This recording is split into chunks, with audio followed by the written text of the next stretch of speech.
Nah, ini ngomong soal permainan, gaya gitu. Dengan berbagai rumor yang ada sekarang gitu, ada pelatih-pelatih yang dirumorkan. Siapa yang menurut Bung Binder paling ideal? Kan ada nama nih, ada Kapatzel lah, terus ada Boyan Hodak gitu. Saya menonton video Bung Binder dan penjelasan sangat teruntut sekali soal Boyan Hodak gitu. Nah, dengan sekuat sekarang timnas, siapa kira-kira menurut Bung Binder yang...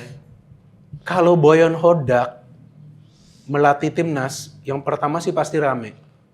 Rame? Sekarang aja udah rame. Bob aja sekarang sudah mengatakan jangan. Ya kan, malahan kalau yang gue baca di kolom komentar di platform gue dan juga di banyak akun-akun sosial media lain yang membahas tentang Boyan Hodak, mereka gak rela Boyan Hodak ini melatih timnas. Padahal ini untuk timnas, tapi karena mereka tahu Boyan Hodak masih menjalankan tugasnya di Persib kan, masih berjuang di Asia, masih di Super League dengan pemain-pemain yang baru. Tapi kan kalau kita melihat gaya bermain Persib dengan Boyan Hodak, dengan gaya permainan sepak bola reaktif, 2 gelar juara. Iya kan? Back to back. Back to back. Sekarang ACL 2 1 langkah lagi, 1 poin aja mereka dapat di next match. Mereka akan lolos minimal sebagai runner up. Apakah Persib bermain sepak bola indah? Enggak kalau menurut gue. Tapi Persib bermain sepak bola secara taktis. Tergantung lawan yang akan dihadapi. Dia tahu harus main seperti apa. Kalau memang timnya formnya lagi gak bagus, lagi lemah, gas. Tapi kalau ketemu tim kuat, main compact dulu di belakang. Nah itu, jadi ya kalau ditanya soal Boyan Hodak, ya sebetulnya Boyan Hodak punya kriteria untuk melatih timnas kita. Tapi kan yang pertama, dia masih ada kontrak di Persib kan, sampai tahun depan. Yang kedua, ini bakal ramai sekali kalau sampai Boyan Hodak melatih timnas Indonesia. Ntar Persibnya malah gagal kan. Yang pasti Anda akan punya banyak konten podcast juga. Wow, ini. Rame ini. Tapi Bung Binder setuju, kalau seandainya nih, kita kan bicara seandainya dah. Pak Erick Thohir, ini tiba-tiba, halo Boyan Hodak, kamu mau ke timnas nggak? Siap bang. Gimana? Nggak, Boyan Hodak kan harus menghormati kontrak dia dulu. Oh, iya. Di Persib kan nggak bisa cabut begitu aja dong. Benar kan? Setuju. Kan dia masih ada existing kontrak. Nah, tapi biasanya kan sebelum durasi kontrak itu selesai, berapa bulan ya? Mungkin 4 atau 5 bulan sebelum, open to discussion. Seharusnya ya, menurut gue sih seperti itu. Kecuali nanti ada tawaran kontrak baru dari Persib. Tapi kan sekarang soal Boyan Hodak ini kan, kalau yang sekarang mulai disampaikan di sosial media kan masih sebatas rumor nih. Katanya nih, belum masuk dalam daftar calon. Tapi ada yang mengatakan sebenarnya sudah ada pembahasan. Ini obrolan warung kopi lah, pembahasan soal Boyan Hodak. Info A4 ya katanya. A4 kayak kertas deh. Info A4 katanya gitu. Tapi ada yang sudah mulai katanya, ini konfirmasi Pak Sumarji ya. Katanya ketika wartawan nanya ini kan doorstop saya oke. Doorstop ditanya, "Pak, kapan sih gimana nih, Pak?" Sumarji bilang, "Ya itu saya ajukan ya." Nah, gimana kalau itu benar. Karena sebelum Pak Sumarji bicara seperti itu, gue memang udah dapat info itu bahwa itu sudah ada di daftar nama Alexander Zayers. Sudah direkomendasikan. Karena kan kalau dari konferensi pers Ketua Umum PSSI, Erick Thohir sebelumnya tuh, yang beberapa pekan yang lalu yang diselenggarakan di Senayan ya. Pokoknya setelah 1 minggu atau 10 hari setelah chat keluar lah apa? Ya, setelah penghentian inilah kerjasama dengan Flyword. Kan sudah dikatakan bahwa tugas untuk mencari pelatih baru tuh antara ketua BTN dengan Dirtek. Kan mereka akan menyusun calon nama kemudian dikasih ke ketua umum PSSI baru kemudian ada rapat lah yang akan menentukan kira-kira siapa yang akan dipanggil untuk interview. Karena seperti yang gue katakan tadi harus dipaparkan kepada PSSI apa planning mereka untuk Indonesia. Karena sebelumnya yang gue dapat informasi Sintayong juga memaparkan apa yang bisa dia lakukan. Oh sebentar. Sintayong dipanggil lagi oleh? Bukan sebelumnya. Kan gue harus memastikan. Enggak. Sebelumnya waktu masih Iwan Bule. Ya, waktu masih Iwan Bule. Jadi memang interview dulu apa yang begini. Terus Luis Mia juga kalau nggak salah juga ada interviewnya. Kan 2 tempo hari kan. Nah baru kemudian diputuskan oke lah Sintayong ini. Nah seharusnya memang kali ini juga caranya seperti itu. Mungkin ada 2 atau sampai maksimal 3. Kalau 5 kebanyakan sih. Kalau menurut gua kalau 5 orang kayaknya kebanyakan di interview nanti bingung siapa nih yang kita ambil kan?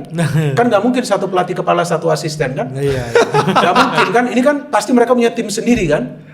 5 sih kayaknya kebanyakan. Mungkin minimal nih 2 atau maksimal 3. Jadi kalau yang namanya calon, mungkin Mas Indro juga masuk calon. Iya kan? Tapi dipanggil atau enggak nanti untuk interview belum tentu. Butuh pembawa bola kan nih, Bu? Enggak, paling enggak lu yang siapin boardnya lah. Gitu. Tapi kan coachnya nggak pencet-pencet sekarang. Nah itu, jadi ya sudah disubmit nama, tapi yang gue dapet informasi memang belum ada komunikasi secara formal kepada Timur Kapadze. Baik juga kepada Boyan Hodak, baik juga kepada pelatih Islandia itu. Si siapa itu? Hemir.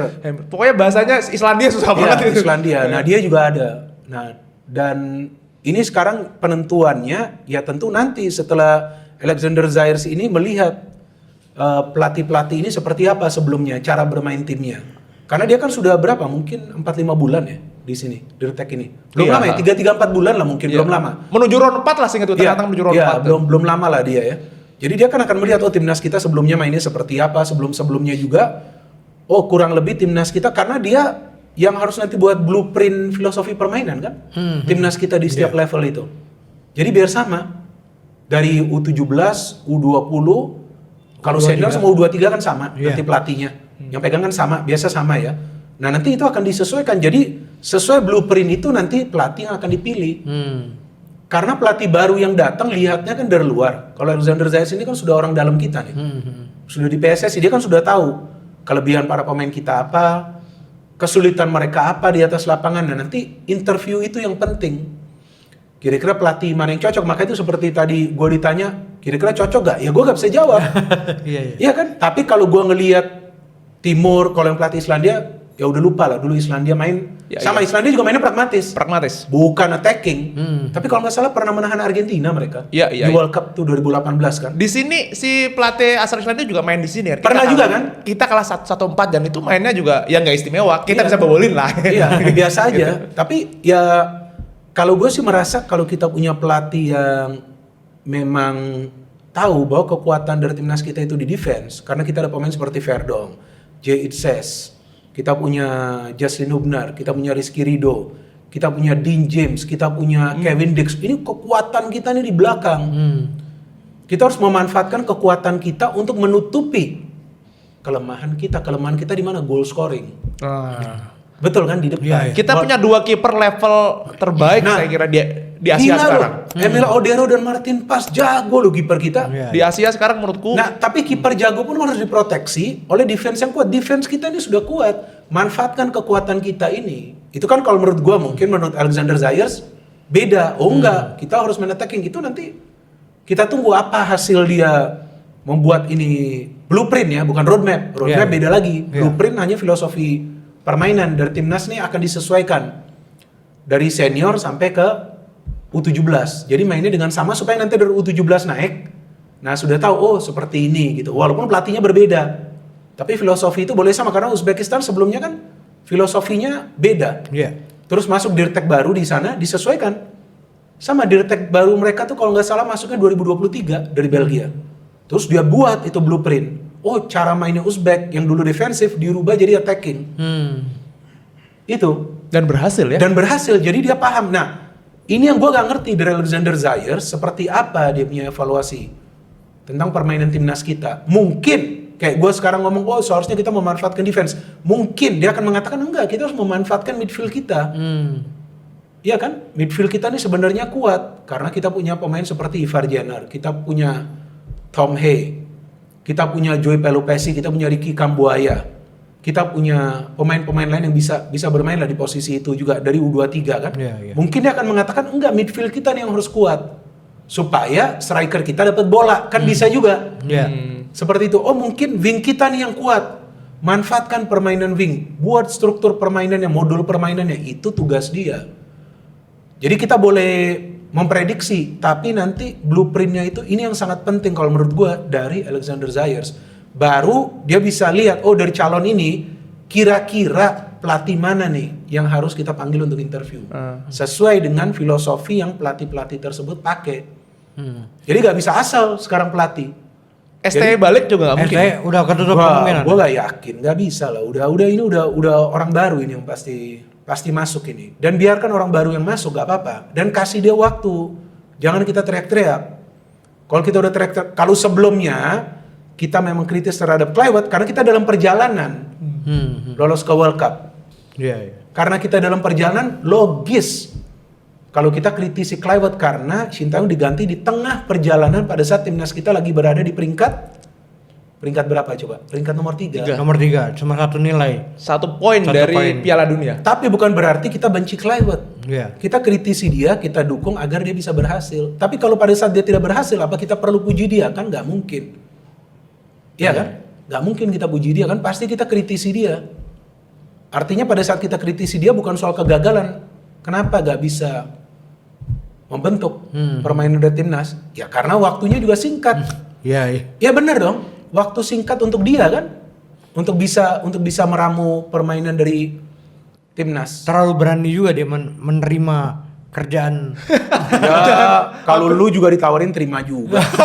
Lah iyalah kan lumayan, ya kan dapat kerja. Oh iya. Kan dia kan gak ada kerjanya itu hari kan, bener kan? Bener. Natal coy, 25 Desember datang lu gila apa ya? Sebentar lagi Natal loh. Oh iya. Jangan-jangan.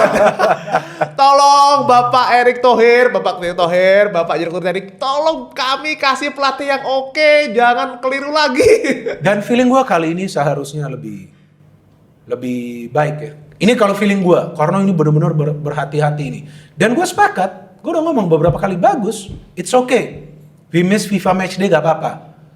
Kapan kita main di turnamen lagi? Masih lama. AFF masih pertengahan tahun depan bisa dikejar lah kalau menurut gua. Gak apa-apa. Take your time. Ya kan? Tapi cari pelatih, kalau gue sih gak pernah mengatakan bahwa Indonesia juara, enggak. Buat kita berprogres supaya kita menjadi tim yang kompetitif. Kita jangan lihat Piala Dunia dulu deh kalau menurut gua. Kejauhan ya? Sekarang kejauhan. Kalau sebelumnya kan kita udah tengah Iya, jalan. tengah jalan. Sekarang kalau menurut gua 2030 masih lama. Kita fokus dulu bagaimana kita bisa di Piala Asia nanti 2027. Minimal kita lolos fase grup, terus lolos lagi sampai perempat final. Oh wow. Bisa harapan itu kalau menurut gua. Pemain-pemain kita jago-jago. Dan kalau gua ngelihat para pemain kita itu sampai menangis waktu kalau lawan Irak, itu bukan menangis untuk drama. Itu memang mereka merasa sedih. Karena hanya 180 menit lagi punya chance untuk main di World Cup. Jadi kalau mereka sedih itu bukan drama, itu bukan mereka menunjukkan wah gue sedih, enggak, itu dari hati mereka bos. Iya. Maka itu gue selalu mengatakan, kalau ada yang mengatakan kenapa sih para pemain diaspora, lu jangan salah, mereka mainnya pakai hati semua bukan untuk duit. Ya kan, mereka tuh datang ke sini jauh-jauh capek-capek, tekanan dari supporter, itu bukan untuk duit, itu untuk merah putih, untuk membela negara leluhur mereka. Jadi jangan mengatakan bahwa wah ini mah setengah hati. Mereka main 100% pakai hati. Wajar kalau kemudian mereka menangis, mereka merasa sedih sampai emosional. Siapa yang emosional itu? Shane atau sama orang sama pelatih, sama wasit ya? Iya. Tom Hai sama Shane akhirnya juga dihukum, ya kan? Dihukum ya. Karena- Itu kan karena mereka emosi itu kenapa? Karena sedih, kesal ya kan? Karena itu momen untuk bisa lolos World Cup. Jadi pemain-pemain diaspora ini yang sekarang ada di timnas kita, ini pemain-pemain yang kalau menurut gue bersama para pemain kita yang lokal juga tentunya yang bermain di liga domestik ya. Sekarang kan mereka semua di Indonesia ya. Kita ngomong pemain diaspora karena mereka bermain di luar, ya kan? Jadi kita bicaranya pemain diaspora. Ini semua udah satu kesatuan yang dahsyat bagi timnas kita. Ini pemain-pemain bagus. Kita harus punya juru taktik yang pinter, yang bisa menyatukan mereka. Jadi jangan pemain A mainnya gak bagus di satu pertandingan, lu pasang lagi pemain A. Jangan. Ya kan harus berani membuat perubahan. Coba yang B seperti apa? Ya kan kasih persaingan kepada para pemain ini. Seperti yang sebelumnya Kluivert dan juga Shin Tae-yong lakukan.